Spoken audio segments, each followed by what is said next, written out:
umva se tunako Jesus!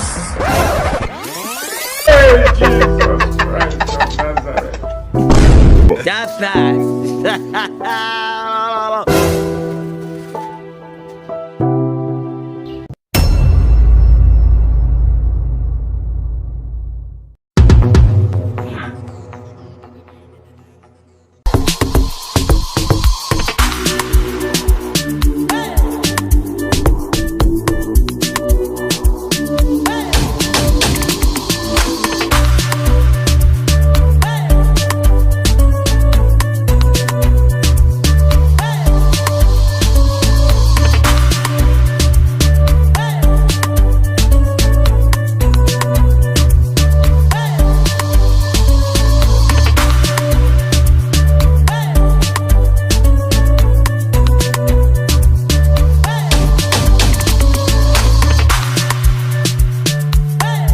umva ngazima nahantu wananyine inzu kugura koko akubundi nkaho kumeze nk'umusazi ubu ahantu hose mvuye mu rugo nago ntafite nawe ubundi uramuka ni mukuru wawe ni muvandimwe wawe none urankora wuko imbaza iki akosegura amagambo yose uvuze nayiki kuba nkwamagaye nkubwiye ati bawitonze ndangire inzu yo gukodesha undangiye inzu yo gukodesha wabiki jewe rero tunyamvugana n'abashu umva se basi umva nkubwire basi ngambabarira none ngusabye uburenganzira mbabarire ngusabye imbabazi reka pfukame basi ureko ndangire inzu yo gukodesha ndashaka inzu yo gukodesha nayibuze kubura umujura simbitindo kubaho nashonje cyane uri nka muremure nka gide paso amaze gusenda biri simbitindo ahubwo ushaka inzu yangaye inzu y'ibihumbi 25 iyo nzu rero genda kwanya kubikodesha ako se ngambase none umbwira inzu ya makenye ufite ngiye ndayikodesha inzu ya makeya mfite 180 ndayifite 180 ndayifite cash 180 ndagwereza 130 nimba utabifite bishoboka kuguramo ubugoro wowe ako mana yanjye basi none ngusabye imbabazi rimwe gusa imbabazi rimwe amafaranga ya nyuma na nyuma atari 180 ntabwo napfa kubibona mbwira amafaranga ari aho hasi basi uretse no kubura umusazi ntabwo uziye mu mutwe umva ndetse ko naramutse nangahe harya nangahe amakeya no 180 nimbura buyazane umbwire 180 ngiye nkwezi 180 najya gukodesha inzu mu buryo gusha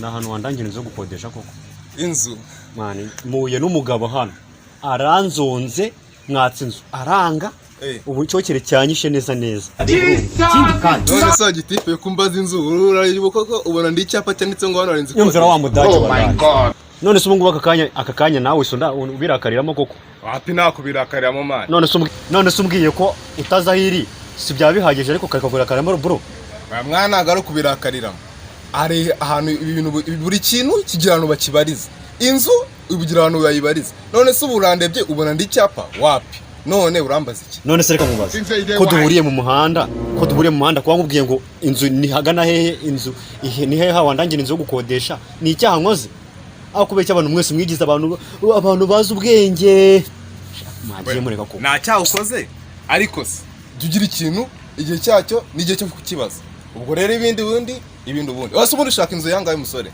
ndashaka inzu 25 ni 25 koko nibyo 25 nibyo bituma utangira abantu babaza ngo urashaka inzu uzikorangiza ngo ni inzu ya miliyoni nanjye kutangurangira apartment none unzu kuvuga amagambo menshi bro nawe uri umuntu urabizi ubuzima bw'ikigali ukuntu bugakaye nyarutarama urabizi amazu yawo ukuntu ahenze je naje gushaka inzu nyarutarama ngira ngo wenda niho nabona umutekano urabizi ko abari umutekano uhagije ariko byanze nabuze inzu rwose ngwanaho nzagura akantu pe nyarutarama rero umusore wanjye inzu zaho ziba zihenze cyakoze ugiriye inama hari akagabo gatuyara hepfo umanutse do ni mu manga ariko ako kagabo ni kagufi kareshya n'impyiko yene kagira amatiko sinzi ko wagashobora nagashobora ngo ndangira neza wabungoreye neza mwana wabungoreye neza arega nazanagura n'akantu mwana nazagura akantu naho byo kuvuga ngo nyarutarama inzu zaho zirahenze reka nanjye ndahenze mwa ubwo urahenze kuri iki cyangwa reba umwenda waracitse ngo ni deshire. Izi ni deshire wakina ubusa ntabwo bishona. Ubu muntu ufite n'imyenda yagusatiyeho ubu ufite amafaranga yo kwishyura inzu nyarutarama. Je narando dashatse kubizana yatanguramo imyenda yukuyemo akayibika nubwo naba amaze mu kwezi igice cy'ukwezi. Ndahido ndakurahira ko amafaranga nayabona. Narisha reka ngupfe gasoni ngurangire. Nyagana hari akaryango ka pinki hari n'agapangu karimo akaryango ka pinki. Nabona hari igipangu agapangu kareba gutyo. Hariya nuhagera rwose uze gukomanga randiro daraza kukwikingurira ni nawe muri bwihurire. None se manu ko niyemeye kukira gipangu muri danje ko niyemeye mvuga ngo nabana amafaranga bahangwatiye nabuze amafaranga yo kwishyura iyi myenda kira gipangu ni cya danje man ntabwo nabona. Niyo wamugena bikubwiye kare rero. Ko mani nubwo uri kubisekera nawe nubwo uri kubisekera ariko gana kwiyi sina gisekeje. Urabona n'ubu ubuzima hako nari burakoze bro nari bikabise. Hako nakugiza bitwaye. Urakoze.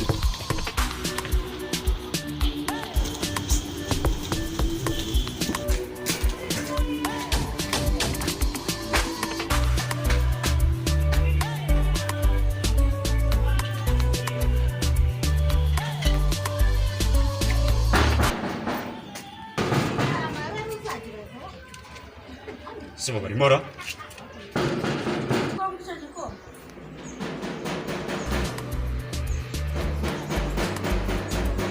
Karamba papa. Ndio muntu murakoma kutwase gipangu kirangaye. Ntabwo mbizi. Kwanga nanga ndimba tuwaje abana bati batabaka abana kunda kandi maji mbungu ya hali.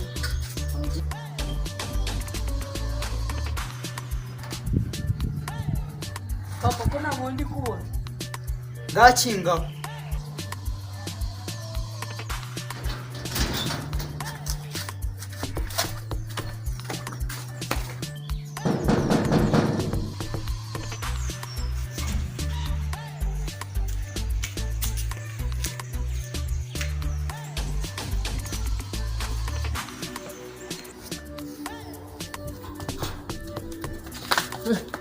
Yewe, mara tabaye ikiganza cy'abana badakora kose gufite abantu kuba bajya kwa. Ako se wa mugabo we wagezanga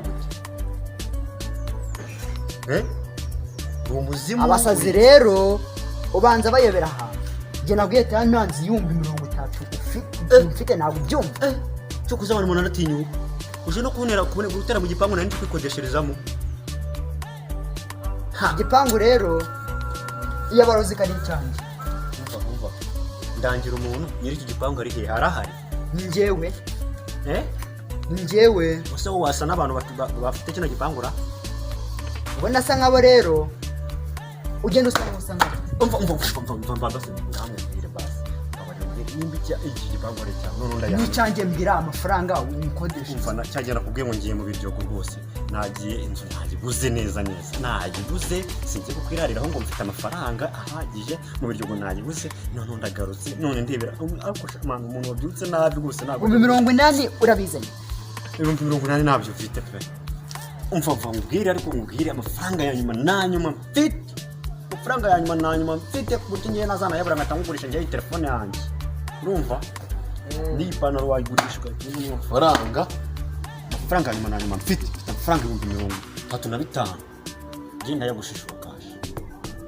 Ayo ngayo rero nakuyaguramo ubu. Ariko se kubera cyabana abantu banyarutarama niba mwara. Zanu 60. Okay, zanu 60. Harya muri rata ngo nuko bavuga ngo ni mu nzu z'abakene mu byo bake. Umva ngubwira ariko se wagiruka tukaganagani. Kubera iki wa yego mufite inzu nziza. Okay.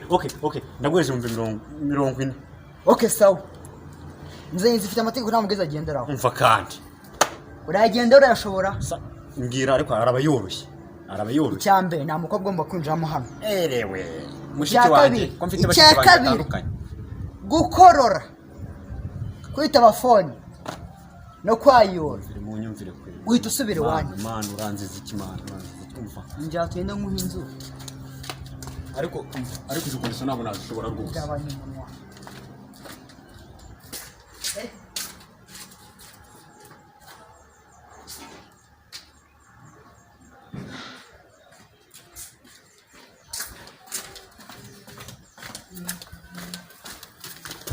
Genda gacano se wanyu. Akoze wa mugabo utangiye. Nivanyereke ngiye.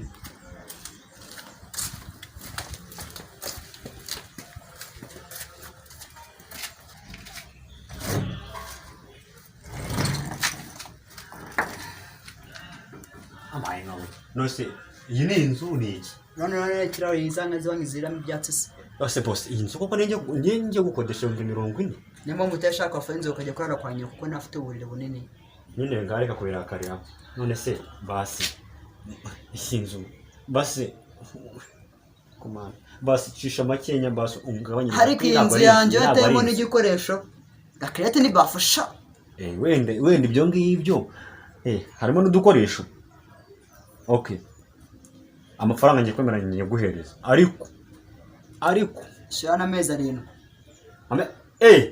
amezi 7 ndagushyira ngaho kwezi kumwe jya kwishyura nyoko umva okay amezi 7 ndayemera ariko ngiye kwa nkwaye kumwe andi nzaye guhereza ejo ntabwo uri bugita yamaye okay nta kibazo kabisa kanejere mu nzu kandi gitenge kuzana n'utundi dukoresho nzabikore neza nkuzane bitunganye byose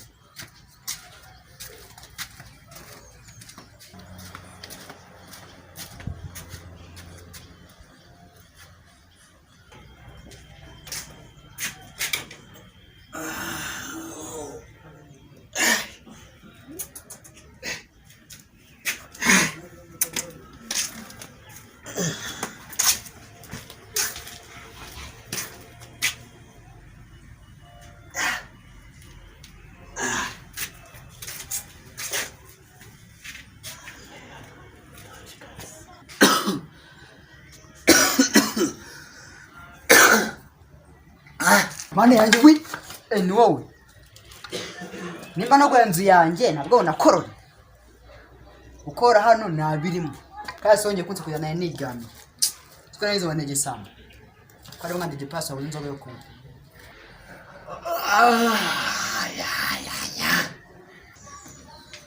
ako mane yanjye ubuzi yangu nimba no gwenzu ukodesha uziko ndi ugwende biga byanjye ariko se wa mugabo reka nkubaza ubwa mbere nakoroye urazura hano urabinonganya none nuko ayura biranze bibaye ikosa koko ubwaye gitunuse ntabwo ndwaye igituntu ariko umenye ko umuntu mu buzima ntabwo yabura kwandura n'urwaye bwo gukorora urongera kumbwitsa kubera ku gikintu nimara ko nakimwe ugahita usohoka utahe kuzuza nyarutarama kuba kizigira amabwiriza bikomeye gutya ubwanwa rumeze nk'ubwari bwose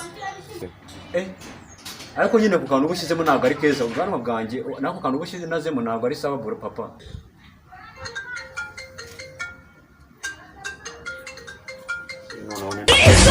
umva se ntego Jesus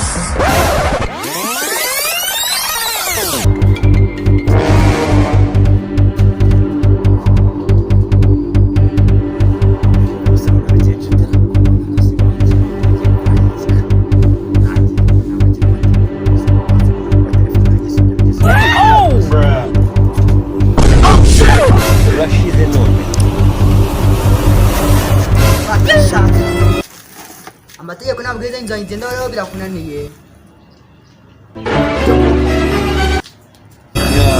urashize noneho That's nice.